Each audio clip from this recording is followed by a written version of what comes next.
bertemunya perempuan dan laki-laki, Pak. Bisa. Ada yang lain? Bersatukan. Kita gimana? Oh, ada dong. Kayak membuat keturunan lagi. Ya. Nah, benar semua jawabannya bahwa nikah ini artinya itu mengumpulkan atau menyatukan atau juga mengikat antara laki-laki dan perempuan dengan tujuan menambah keturunan dan untuk menjaga agama. Nikah ini diatur dalam Al-Quran surat An-Nur ayat 32 yang artinya itu nikahkanlah orang-orang yang memuja di antara kamu. Dalam ayat ini ditegaskan bahwa Allah memerintahkan kita untuk menikah. Ada yang sebelum lanjut ke akad nikah itu ada beberapa ada beberapa yang harus dilaksanakan gitu sebelum nikah. Ada yang tahu apa aja? Lamaran. Terus sebelum lamaran ada taruh. Nah, yang pertama itu ada taruh, kemudian ada khitbah atau lamaran. Nah, taruh ini merupakan proses perkenalan atau mengenal lebih jauh dari baik dari segi fisik maupun dari segi kepribadiannya. Nah, dalam taruh ini Islam itu mengatur ada 3 hal yang perlu diperhatikan. Yang pertama, taruh dalam memandang fisik dan juga karakter orang yang akan dipersunting. Yang kedua itu ada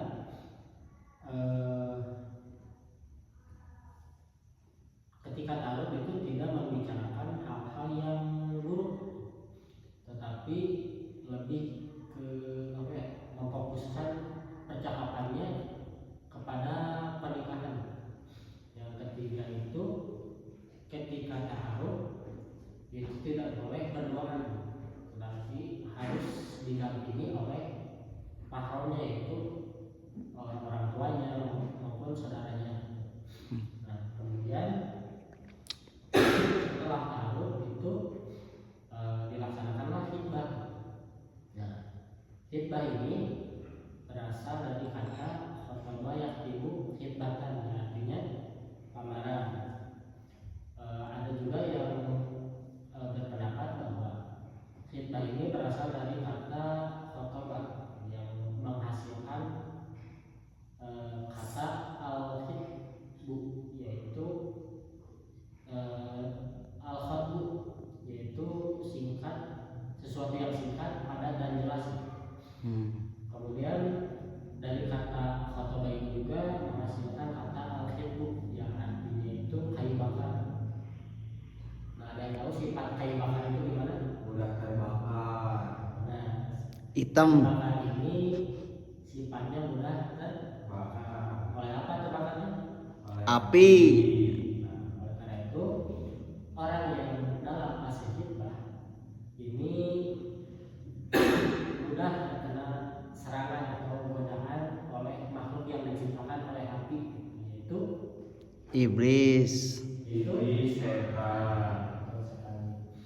Contohnya ketika kita ketika kita sedang melamar seseorang, akan ada aja itu rintangan atau godaan. Contoh misalkan tiba-tiba mantan yang dulu udah bertahun-tahun lalu tiba-tiba ngechat, masih ingat gak sama aku? Nah, ketika itu hati itu terguncang, apakah kita akan tetap melanjutkan dengan orang yang sedang kita cinta atau dengan mantannya? Masa lalu, Pak, pemenangnya. Nah, dalam proses khitbah ini Rasul itu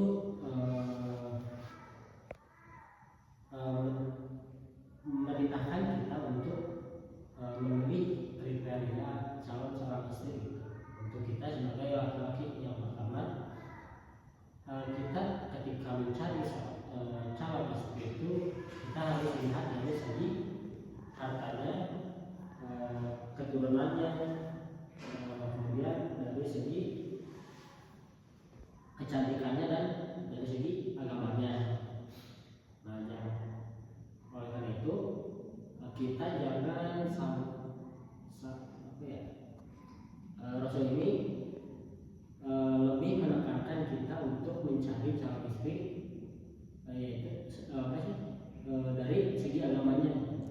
Nah, jangan sampai mengabaikan agama demi orang yang cantik, orang yang kaya, dan orang yang baik asalnya. Kalau dia pengertian gimana Pak? Tetap aja gitu. Kita itu harus memprioritaskan agamanya, jangan sampai menggadaikan. Contoh misalkan kita itu agamanya Islam, tapi kita misalkan suka sama orang yang non Islam, beda agama, karena dia itu cantik, kaya dan baik keturunannya gitu. Tapi tidak dari agamanya. Tapi kalau mualaf boleh gak Pak? Kalau mualaf kan dari agama selain Islam masuk ke Islam gitu. Iya. Tapi Islam, dan ketika kita Islam jangan menghitbah orang yang beda agama gitu. Jadi dia itu berani masuk Islam karena saya misalkan. Nah, itu Boleh. masih jadi pertanyaan juga gitu. Apakah dia itu masuk Islam karena Allah atau karena manusia gitu.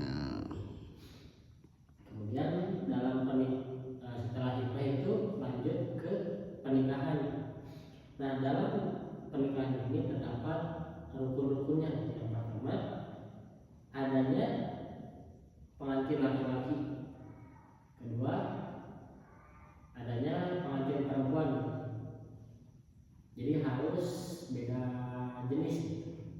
Ada laki-laki dan ada perempuan. Jangan sesama jenis itu tidak sah di dalam Islam. Jangan pengantin laki-laki dan pengantin laki-laki atau sebaliknya. Fitra katanya mau Pak. Itu mah kaum Nabi Lut. Nah, gitu. Jadi dalam Islam ini supaya sah itu harus berbeda gitu adanya, yaitu adanya laki-laki dan adanya perempuan. Kemudian setelah adanya pengantin itu adanya wali, baik itu wali dari laki-laki maupun dari perempuan. Kemudian adanya 2 orang saksi laki-laki. Nah, kalau tidak ada 2 orang saksi laki-laki, maka boleh digantikan oleh 4 orang saksi perempuan. Kalau pernikahannya yatim gimana Pak? Gimana?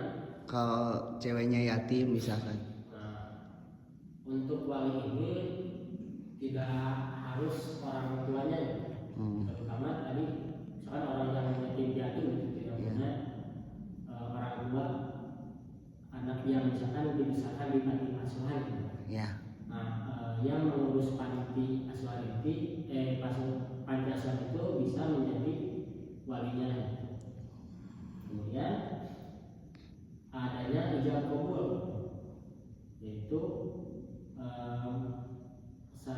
saling apa ya, serah terima. Misalkan kita mengijab atau kita apa ya,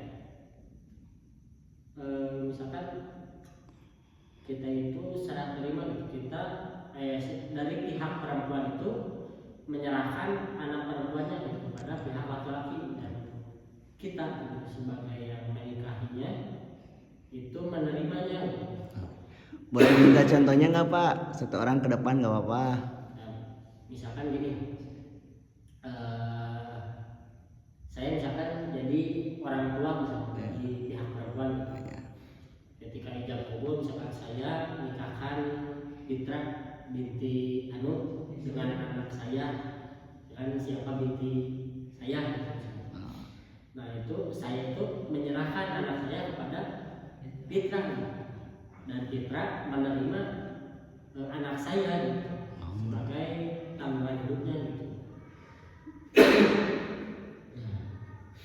Kemudian setelah itu ada beberapa wanita-wanita yang haram dinikahi. Yang pertama itu adanya pertalian nasab, seperti misalkan ibu, saudara perempuan, adik, dan lain-lain. Kalau keponakan bisa gak Pak? Keponakan itu bisa saja, tapi dengan syarat itu tidak sesusu di syarat selanjutnya. Kemudian pertanian karena perkawinan. Misalkan kita sudah apa ya?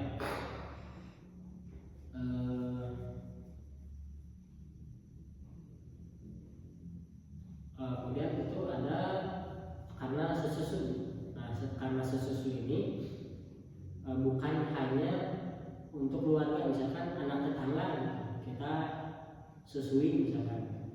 Nah, anak ini tidak boleh dinikahkan dengan anak kita, karena susu itu akan menjadi darah daging dari darah kita, maka tidak boleh menikahi saudara dan orang yang sesusu.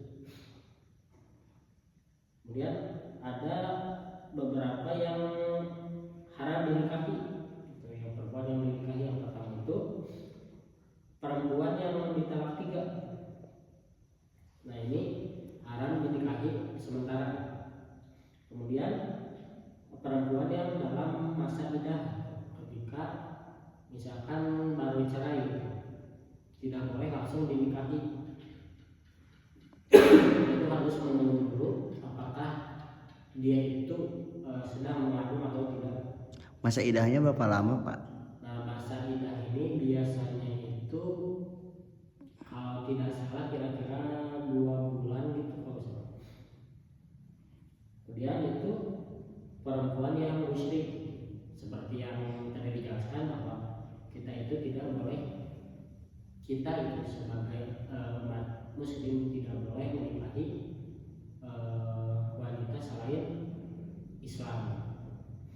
Kemudian perempuan untuk dijadikan istri ke-5, karena dalam Al-Quran itu sebagai laki-laki itu dibatasi, yaitu menikahi 4 perempuan.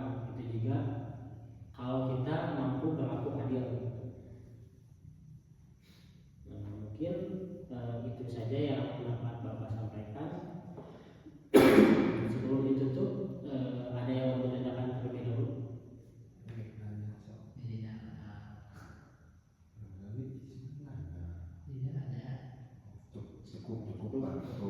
Mungkin dicukupkan sekian dari Bapak. Kurang lebihnya mohon maaf. Ditutup dengan doa kifaratul majlis. Subhanakallahumma wa bihamdika asyhadu an la ilaha illa anta astaghfiruka wa atubu